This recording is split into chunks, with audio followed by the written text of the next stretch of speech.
building you see there is the Ray County Courthouse in Dayton, Tennessee. It was here where one of our state's most famous trials was held. The Scopes Monkey trial was held in this courthouse in the summer of 1925. However, the trial may have never even taken place had it not been for one prominent Macon Countyan.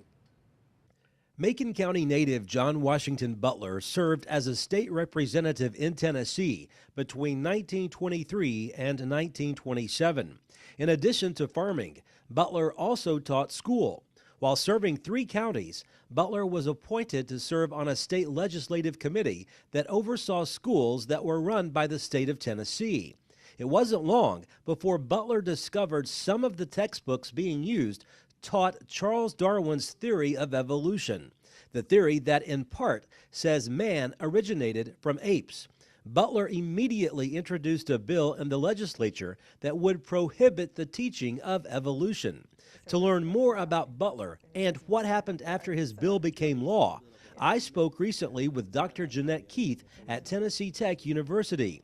Keith has a PhD from Vanderbilt and taught history at a Pennsylvania college for 26 years. She's the author of Country People in the New South. One chapter is dedicated to the Scopes Monkey trial. I'm pretty clear that Butler never really expected to have happened what happened and was sort of a fascinated bystander to the trial that grew out of the law that he himself had written. He was not terrifically well educated, but by the standards of the Upper Cumberland, he was quite literate. He read and studied. As a Democrat, he was a huge fan of William Jennings Bryan. And in the 1920s, Bryan was leading a crusade against the teaching of evolution in the public schools. For political reasons, in more ways than one, Bryan wanted to get elected president. He had, been a perennial Democratic candidate for the presidency. But also because Bryan thought that by teaching evolution, you undermined morality, and that democracy depended upon the morals of the public, and Butler agreed with that. So it isn't so much a biologically based controversy for them, it has to do with politics, that if you don't have morality, you can't have a free people. This was something that I think most people in the Upper Cumberland probably would have accepted, yeah, and I think most people would today. The deal was that they understood that morality could only come from an understanding of the Bible. And to teach evolution, they thought, undermined Christianity, undermined the Bible, and therefore undermined the basis of free society. Now, you got to also say that a lot of people then, as now, did not see it that way. They didn't see an inherent conflict between evolution and the Bible. They were capable, as over half of the public is today, I think, of saying, I believe in God, I believe in the Bible, and I also believe in evolution. But both Bryan and Butler thought that it's an all or nothing deal, that you have to believe in the literal translations of the Bible, and evolution undercuts that. So Butler was stepping into this big controversy, bigger than he, I think, even knew, trying to do something that I think he thought was fairly simple, and it all got bigger than he thought bigger than he planned. So Butler wrote this law, and he didn't necessarily think it would go very far, but the state legislature passed it and the governor signed it. And Tennessee became famous throughout the nation for having this law prohibiting the teaching of evolution. Okay, change the scene to Ray County, to Dayton. In Dayton, there were a group of people sitting around a drugstore one day discussing whether or not you could teach biology at all without teaching the theory of evolution. You know how small town drugstores used to be. You had people drinking coffee every day. You had the business people coming in. And they had a foreigner, so to speak, there in Ray County. They had a mining engineer who was from New York. And he liked to come in and argue with the local people. All of this is very friendly. There's nothing angry about it at all. And you know, mining engineer's a geologist. So he said, well, you can't teach science without teaching evolution. And they were arguing back and forth. And this kid walked in, this man in his early 20s who had been doing substitute teaching at the local high school. And they called him over, and his name was John Thomas Scopes. So they said, hey, can you teach biology without teaching evolution? And he said, not if you use the standard textbook. The one we have in the school has a chapter on that. So they cooked up this scheme to, quote, arrest Scopes for teaching evolution in violation of state law. And then they could have a big trial, they thought, and put Dayton on the map. This is the phrase that they used. In other words, this is all to get publicity for Dayton. Wow. When you see stories about this, there's a very famous movement called Inherit the Wind, and it makes it sound like there were angry mobs after the teacher. There were no angry mobs after the teacher. He was doing the town a favor. Plus, it's a misdemeanor.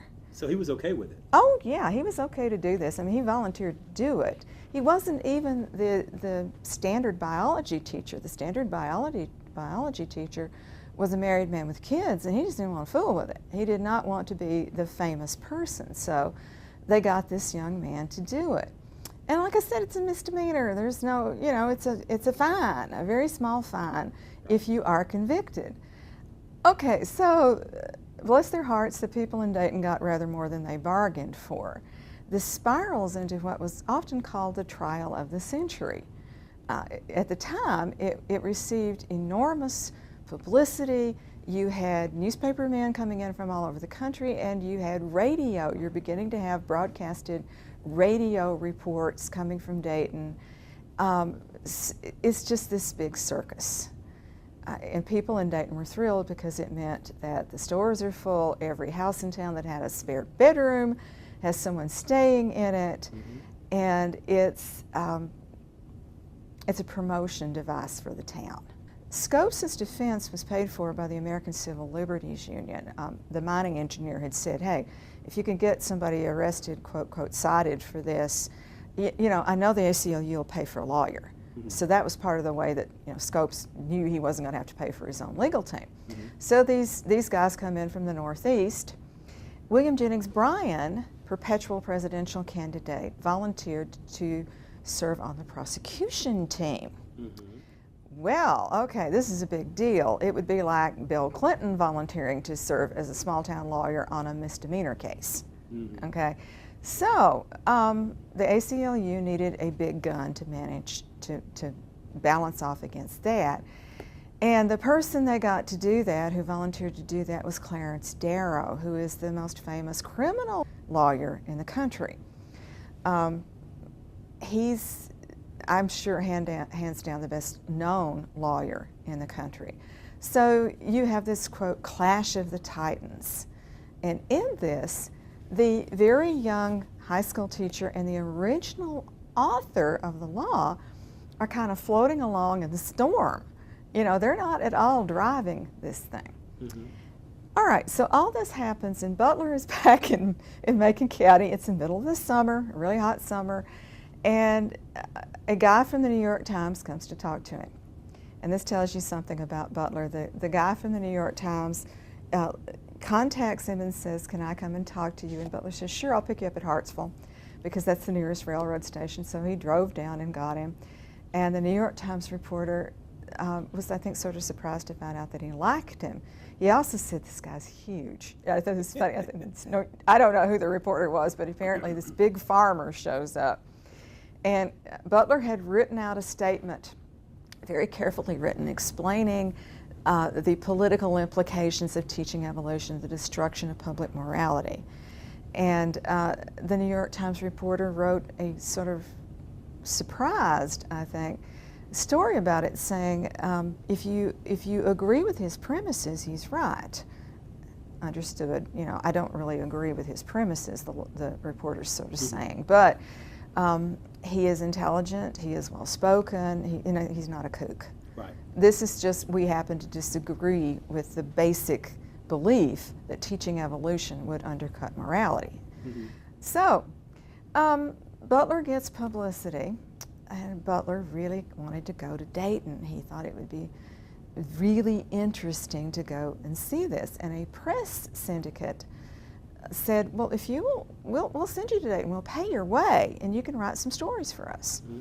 So Butler packed his bag and went off to Dayton. I got to interview his son. This is I guess close to 30 years ago, and his son was quite elderly at that point. I got to interview him, and it was so funny to me. The son was 19 years old in the summer of 1925, and I said, "What'd you think about this?" And he said, "Dad went and left me alone with the threshing business. I had to do all the farm work while he was gone." And you know, this is what stuck with him over the years. My father's in this big national event and left me at home to do the work. So Butler went off, and he's in the pictures. You see him with pictures of William Jennings Bryan, who was his great hero. What I thought was most interesting about Butler was that he would have loved to hear more about the science. Darrow had intended to not defend Scopes. I mean, Scopes broke the law. What he wanted to do was to try the law, you know, to put the law itself, the Butler Act itself, on trial. Mm-hmm. And to do that, he had brought to Dayton experts in biology, experts in the theory of evolution itself, and experts in the Bible. Professors of theology, who were going to testify that there was no inherent contradiction between teaching evolution and the Bible itself. So we have this very large number of extremely learned people sitting there, and Butler was, yeah, this is really great, because you know, he understood he didn't have a great education, but he was a smart man. He wanted to learn. This is really wonderful. I'd love to hear this. And the judge said, well, no, that's not relevant. The law says what the law says. And these questions about the interpretation of whether evolution actually contradicts the Bible, because that's what Butler had said.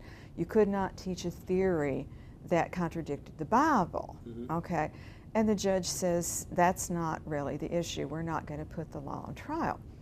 And Butler was quite disappointed on that. His son said that too. He said, you know, Dad wanted to hear the intellectual arguments on both sides. Mm-hmm. And he was a baseball player, and he said, that's not fair. You know, no baseball player would say that is fair. Yeah, which I thought was funny. That you should be able to hear the arguments about the law itself. Mm-hmm. Okay, well, all these people who'd come to Dayton don't have anything to do now with the trial, and Darrow's quite irritated. And he says, well, will you let me have one expert on the Bible? Let me call William Jennings Bryan. And the judges. And Bryan said, no, I'll be happy to discuss the Bible anytime. So the most famous lawyer in the country puts the former presidential candidate on the stand, and that is what everyone remembers about the trial, is the confrontation between these two men. It is pure theater. It doesn't really have much to do with the trial or the law, but both of them have gigantic egos, and they're both happy to go do this. What happened to Bryan was Darrow asked him if the days in Genesis, that the world is created in 6 days, on the seventh day God rested. And Darrow said, well, are those days like we have today, 24-hour days? And Bryan said, I don't know that they are. I don't know that the days could be thousands or millions of years. And that really undercut his own argument, right? Because he's not saying it's done necessarily in what we think of as 6 days. Mm-hmm. And people are, what? You know, you kind of gave the game away. Mm-hmm. But there's this big scene, and then the trial kind of is over, you know. There's nothing else to do but say, yeah, you know, Scopes violated the law, and Butler gets to go home and finish his summer's work, and Scopes is supposed to pay a fine. And that's it. And then Bryan dies. He has various kinds of cardiovascular problems, and he just dies and becomes kind of a national martyr. Okay, all of that big story has been interpreted, discussed for a very long time, right? Mm-hmm. And people disagree a lot about what it means. Textbook publishers said, oh, well, if this is controversial, we'll really downplay evolution in biological textbooks for the high school level. And we'll just, tamp that down so that it's there if you want it to be there, but it's not if you don't. So historians today tend to say that the whole thing really created a sort of chilled climate for science education in the United States, that it set back science education and the teaching of evolution. In other words, in the long run, for a good chunk of the 20th century, Brian won, even though he died. And the law stays on in Tennessee till I believe it's 1967. And I think today you would find that many small-town biology classes don't mention evolution at all. Now, here's the rest of the story, which I find absolutely hilarious, okay? Scopes made out really well from this. He had wanted to go and get a geology degree, but he didn't have the money. So Darrow's group of, PhDs and theologians and all, smart kid, let's pass the hat. So they raised enough money there in Dayton to send Scopes to school. So he got a free master's program in geology and became a professional geologist and worked for years for the TVA. And you would have always major anniversaries of the Scopes trial. They would call him up and he would talk again. And then finally, late in life, he said, okay, it's been a long time. I guess I can really tell the truth. I never taught evolution. In the first place, I was a substitute teacher. And I'm pretty sure I skipped that chapter because, I was supposed to cover this stuff and we were behind, so I think I skipped the entire chapter on evolution. When I think of the Scopes trial, I do tend to think of this as a circus with a very funny ending. But it does actually raise really serious issues about control of education. And these issues, I think, are still debated today. Although Scopes was found guilty of teaching evolution, a judge reversed his conviction on a technicality. After the trial, Scopes earned his master's degree and conducted geological field work in Venezuela, Houston, Texas, and Shreveport, Louisiana. Scopes died in Shreveport in 1970 at the age of 70. After serving in the Tennessee legislature for 4 years, Butler continued farming in Macon County. He died in 1952 at the age of 76. He's buried in the Butler Cemetery in Macon County. The Butler Act stood in place from 1925 until 1967, when the state legislature repealed the 42-year-old law, a law that made a former Macon County famous nationwide, although that was never his intent. Reporting in Lafayette, Barry Hyatt, NCTV.